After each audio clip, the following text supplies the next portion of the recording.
Hello दोस्तों, बहुत बहुत स्वागत है आपका इकोनॉमिक्स हिंदी विथ मैथ में। आज आपके लिए लेकर आए हैं आपके लिए अध्याय 11 माइक्रो इकोनॉमिक्स का अध्याय 11 जिसका नाम है पूर्ति का सिद्धांत। हमने पिछली बार पढ़ा था मांग का सिद्धांत, ये है पूर्ति का सिद्धांत। आपको पता है मांग पूर्ति के विपरीत होती है, तो विपरीत यहाँ पर पूर्ति भी मांग के विपरीत होगी। यानी जो जो चीज़ें हमने मांग में पढ़ी थी उसका विपरीत हम पूर्ति में पढ़ेंगे। विपरीत का मतलब उल्टा, हम विपरीत यानी उल्टा हम यहाँ पर पूर्ति के बारे में पढ़ेंगे। तो इस चैप्टर को हम जो है डिटेल में पढ़ेंगे, एक एक टॉपिक को पढ़ेंगे, क्योंकि एक जो चैप्टर है ये पूर्ति का दो चैप्टर को कंटेन करता है, मतलब दो चैप्टर को रखता है, जैसे कि मांग और पूर्ति। तो अगर आपको एक चैप्टर आ गया तो पूर्ति का ही आ गया समझ में, तो आप मांग का आराम से कर सकते हैं। अगर मांग का आ गया तो पूर्ति का आराम से कर सकते हैं। तो इसीलिए हम इस चैप्टर को डिटेल में पढ़ेंगे। तो इसका नाम है थ्योरी ऑफ सप्लाई। ठीक है, सप्लाई की थ्योरी यानी पूर्ति का सिद्धांत पढ़ेंगे। तो चलिए देखते हैं पहला टॉपिक यहाँ पर क्या है, पूर्ति की अवधारणा है। तो पूर्ति की अवधारणा का मतलब पूर्ति की अवधारणा है क्या, क्या है इसका सिद्धांत, इसको पढ़ते हैं। किसी वस्तु की पूर्ति से अभिप्राय। तो देखिए, सबसे पहले इसको पढ़ने से पहले आपको मैं बता दूं पूर्ति क्या है। आप सब सरल भाषा में समझिए पूर्ति क्या है। ठीक है, यहाँ पर का मतलब पूर्ति को समझा देता हूँ, सरल भाषा में समझिए सबसे पहले, तो उसके बाद हम परिभाषा में चलते हैं। तो यहाँ पर क्या है, यहाँ पर क्या एक परिवार है, यहाँ पर क्या है, यहाँ पर ये घर है, और यहाँ पर क्या है, यहाँ पर जो है, यहाँ पर एक परिवार है, ये यहाँ पर एक परिवार है। तो ये क्या है, परिवार। तो यहाँ पर क्या है, परिवार है। अब ये जो चीज़, ये परिवार है, यहाँ पर एक बाजार है। ठीक है, बाजार। अब ये बाजार क्या, यहाँ पर क्या चीज़ है, और ये आपका उद्योग है, उद्योग, उद्योग कहें या फर्म, ये है आपकी फर्म। अब फर्म क्या करेगी, उत्पादन करेगी। फर्म वस्तु एवं सेवाओं का उत्पादन करेगी, यानी मान लीजिए सब्जियों का उत्पादन करती है। यहाँ पर क्या है, इनको सब्जियों की आवश्यकता प्रतिदिन पड़ती है, यानी परिवार को जो है सब्जियों की आवश्यकता जो है प्रतिदिन पड़ती है, और उसको खरीदने के लिए कहाँ जाते हैं, बाजार जाते हैं। और बाजार में सब्जियाँ कहाँ से आती हैं, वो आती हैं फर्म से, उद्योग से। ठीक है, यानी सबसे पहले यहाँ उद्योग मतलब फर्म या कहें कि कृषि, जहाँ पर वस्तु का उत्पादन होता है। वस्तु के उत्पादन के स्थान से वो जाती हैं बाजार में, और वहाँ से जाती हैं यहाँ पर क्या है, बाजार में, उसके बाद बाजार से जाती हैं परिवार के पास। इसे ही कहते हैं। और यहाँ पर अगर कमी हो जाए, कमी हो जाए यानी सब्जियों की, तो ये क्या करेगा, फर्म उत्पादित करेगी, फिर बाजार में भेजेगी, बाजार यहाँ पर बाजार से ये लोग खरीद लेंगे, परिवार में जाएगी। तो इसका मतलब इसे ही कहा जाता है, ये जो चक्र है इसे कहा जाता है पूर्ति। यानी क्या कहेंगे, पूर्ति कहेंगे। यानी किसी भी वस्तु की जो है पूर्ति हो गई है, तो यहाँ पर इसको क्या कहेंगे, हम पूर्ति कहेंगे एक तरीके से। ठीक है, तो यहाँ पर हम देखते हैं, इसमें परिभाषा के अनुसार समझने का प्रयास करते हैं। अभी हमने सिंपल भाषा में समझ लिया कि पूर्ति क्या होती है। पूर्ति तो आपको पता ही होगा, किसी वस्तु को उपलब्ध करवा देना, उसकी पूर्ति करवा देना, वो है आपकी पूर्ति। ठीक है, तो यहाँ पर देखिए क्या है परिभाषा इसकी, किसी वस्तु की पूर्ति से अभिप्राय उस अनुसूची से है।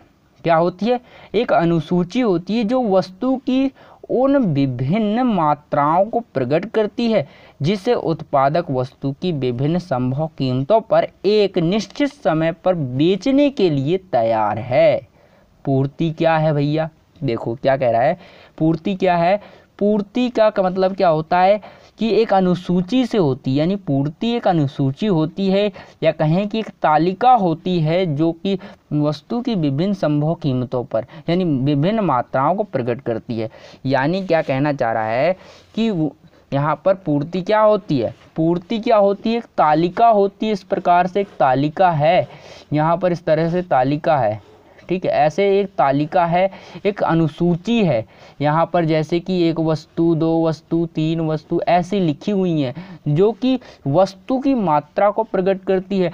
जैसे 2 किलोग्राम, 4 किलोग्राम कोई भी वस्तु है। ठीक है, तो इस प्रकार से जो वस्तु की मात्रा को प्रकट करती है, क्या यहाँ पर एक अनुसूची है जो कि वस्तु की मात्रा को प्रकट करती है।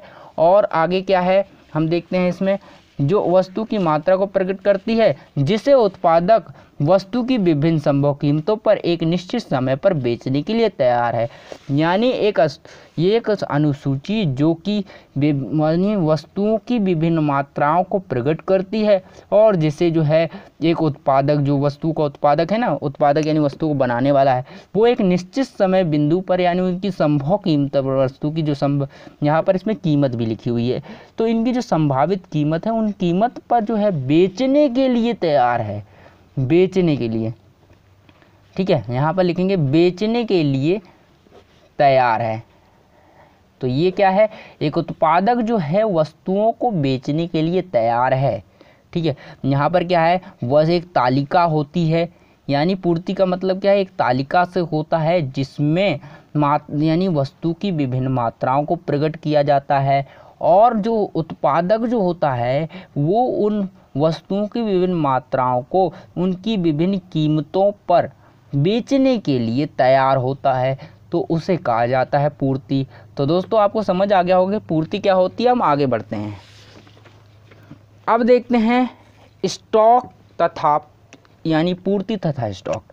तो जैसा कि आपको मैंने बता दिया, पूर्ति की परिभाषा बिल्कुल आपकी इस तरह से सेम होगी। पूर्ति क्या है आपकी, पूर्ति का मतलब है एक अनुसूची से जो कि विभिन्न मात्राओं को यानी वस्तु की विभिन्न मात्राओं को प्रकट करती है और उत्पादक जो होता है उन वस्तु की विभिन्न कीमतों पर उन्हें एक निश्चित समय पर बेचने के लिए तैयार हो जाता है, तो उसे कहते हैं पूर्ति। अब यहाँ पर स्टॉक क्या होता है, हम स्टॉक हमारे लिए नया है तो हम स्टॉक को समझ लेते हैं। तो स्टॉक क्या है भैया, स्टॉक से अभिप्राय किसी वस्तु की उस कुल मात्रा से है जो वर्तमान या भावी बिक्री के लिए उत्पादक के पास उपलब्ध है। मतलब स्टॉक किसे कहते हैं, स्टॉक का अभिप्राय वस्तु की उस मात्रा यानी कुल मात्रा से होता है जो कि वर्तमान या भावी बिक्री के लिए उत्पादक के पास उपलब्ध है। तो यानी हम इसको समझाते हैं एक सरल भाषा में, स्टॉक होता क्या है। देखिए यहाँ पर एक व्यापारी है, व्यापारी ये है आपका व्यापारी, यहाँ पर एक व्यापारी है और एक इसने स्टोर बना रखा है, स्टोर बना रखा है। ठीक है, स्टोर बना रखा है, यहाँ पर एक स्टोर बना रखा है और इसमें क्या रखा है, सामान रखा है, इसने कुछ इकट्ठा करके रखा है सामान। ये व्यापारी है और इसने अपना स्टोर बना रखा है और स्टोर में बहुत सारा सामान रखा हुआ है। तो ये जो सामान रखा हुआ है, क्यों रखा है भैया, क्यों रखा है इस व्यापारी ने, इसने इसलिए रखा है ताकि एक समय आने पर यानी जब इस वस्तु जो वस्तुएं इसने स्टॉक में रखी है ना, उनका समय आने पर यानी उनकी वस्तु की कीमत बढ़ने पर इसने क्या करा है, वस्तुओं को सस्ते में खरीदा और अपने स्टॉक में भर के रख लिया। तो क्या होगा, जब वस्तुओं की उन वस्तुओं की कीमत में कीमत जो होती है कीमत बढ़ जाएगी, कीमत बढ़ जाएगी तो वो क्या करेगा, सीधा जाके बाज़ार में उनको बेच देगा, बाज़ार में क्या करेगा, बेच देगा, तो उसको क्या होगा, मुनाफा हो जाएगा। तो व्यापारी क्या करते हैं, इसी तरह कुछ जो है अपना व्यवसाय चलाते हैं, लाभ कमाने का काम करते हैं। तो इसीलिए इस व्यापारी ने क्या करा है, स्टॉक यानी भर लिया, यहाँ पर जो है अपने सामान को भर लिया है यानी रख लिया है और ये समय आने पर एक समय आने पर बेच देगा। तो स्टॉक क्या है, इसमें स्टॉक वही होता है जो इसने सामान यहाँ पर भर रखा है ना और जो समय आने पर बेचने वाला है, तो इसे कहते हैं स्टॉक, स्टॉक इसे कहेंगे स्टॉक। ठीक है, यही है आपका स्टॉक, जो इसने सामान इकट्ठा करके रख रखा है वही आपका स्टॉक है। यानी जो सामान इकट्ठा करा है, क्यों करा है, ताकि ये भविष्य में बेच सके। तो यही परिभाषा हमें समझा रही है कि क्या कहते हैं, स्टॉक का भी पर्याय यानी क्या होता है, किसी वस्तु की उस कुल मात्रा से, इसने क्या है स्टोर में क्या कर रखी है, कुल मात्रा भर रखी है और जो वर्तमान या भावी बिक्री के लिए यानी जो भविष्य में एक ऐसा समय आए जिससे कि कीमत बढ़ जाए यानी लाभ मिलेगा, कीमत बढ़ेगी वस्तु की तो ये बेच देगा और उससे वो लाभ कमा लेगा। तो बिक्री क्या करेगा, भावी का मतलब होता है भविष्य में ठीक है, वर्तमान है या भविष्य है, यानी अभी कीमत कम है, बाद में बढ़ जाएगी।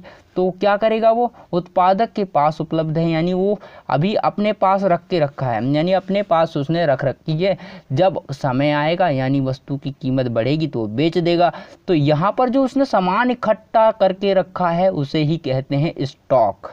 जो इसने सामान इकट्ठा करके रखा है उसे कहते हैं स्टॉक। तो उम्मीद है दोस्तों आपको स्टॉक तो अब नहीं भूलेगा, क्योंकि आपको स्टॉक अब समझ में आया होगा। तो चलिए अब देखते हैं नेक्स्ट आगे क्या होता है। आगे क्या होगा, देखिए पूर्ति एवं स्टॉक में अंतर। अब हम देख लेते हैं छोटा सा पूर्ति और स्टॉक में अंतर क्या होता है, यानी अंतर देखते हैं। तो सबसे पहले आपने देखा, आप एक अंतर आप अपने मर्जी से लिखेंगे कि स्टॉक की परिभाषा लिख देंगे, स्टॉक क्या होता है, ठीक है। उसके बाद पूर्ति की परिभाषा लिख देंगे, यहाँ पर पूर्ति में पूर्ति की परिभाषा, स्टॉक में स्टॉक की परिभाषा, जो कि हमने एक एक पॉइंट जो है डिटेल में इसकी परिभाषाओं को समझा है। उसके बाद देखिए प्रवाह अवधारणा। स्टॉक जो होता है, पूर्ति जो होती है एक प्रवाह अवधारणा होती है, यानी पूर्ति का मतलब होता है एक स्थान पर किसी वस्तु की कमी है तो उस स्थान पर उस वस्तु को उपलब्ध करवा दो, यानी उस वस्तु की पूर्ति कर दो, तो उसे कहते हैं प्रवाह पूर्ति। तो इसमें क्या होता है, प्रवाह होता है, एक स्थान से दूसरे स्थान पर जाती हैं वस्तुएं, इसलिए क्या होता है एक प्रवाह अवधारणा है। प्रवाह का मतलब होता है बहना, यानी एक स्थान से दूसरे स्थान पर जाना, प्रवाह अवधारणा है। उसी तरह ये क्या है, प्रवाह की अवधारणा नहीं है, क्योंकि आप देखते होंगे स्टॉक का मतलब क्या होता है, एक स्टोर से होता है, स्टोर में सामान इकट्ठा है वो स्टॉक है आपका। और स्टॉक क्या कभी इधर से उधर चल के जाता है, नहीं, वो एक ही जगह रहता है, इसलिए ये प्रवाह अवधारणा नहीं है। उसके बाद देखिए सदैव वस्तु की कीमत से संबंधित।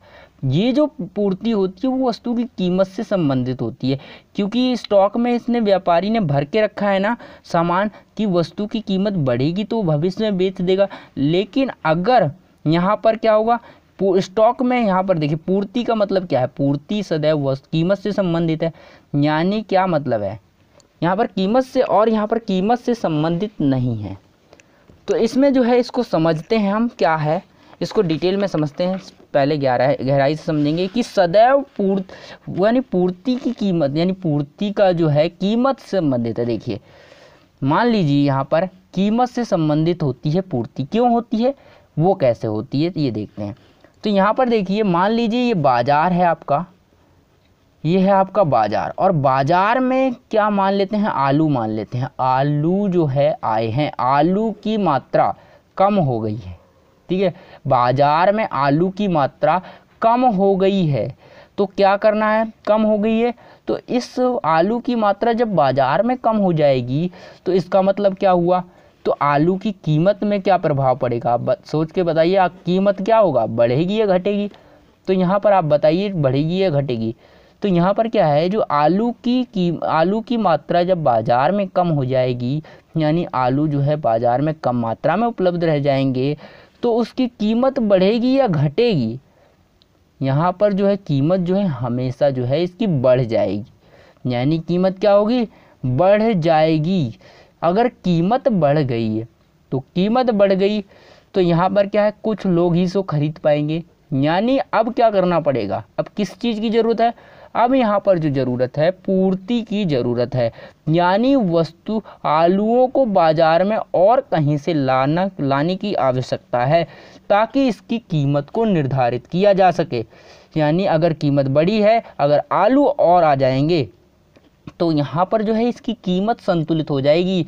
अगर ये कीमत बढ़ गई है तो वो कीमत बिल्कुल सामान्य फिर से हो जाएगी, ठीक है। तो इसी प्रकार से क्या है, ये कीमत से संबंधित होता है, यानी जो पूर्ति है ये क्या होगा, पूर्ति करनी पड़ेगी, तभी क्या होगा, अगर पूर्ति करेंगे तो आलू की कीमत कम हो जाएगी, अगर पूर्ति नहीं होगी तो ये आलू ख़त्म होते जाएगा और इसकी कीमत बढ़ जाएगी। तो इसका संबंध क्या होता है, कीमत से होता है। तो यही बात कही गई है। लेकिन यहाँ पर जो स्टॉक होता है, स्टॉक में संबंध नहीं होता है कीमत से। तो यहाँ पर क्योंकि आपको वस्तु रखे रहना है स्टोर में, कोई जो है इधर से उधर नहीं करनी है। तो दोस्तों उम्मीद है आपको ये समझ में आ गया होगा।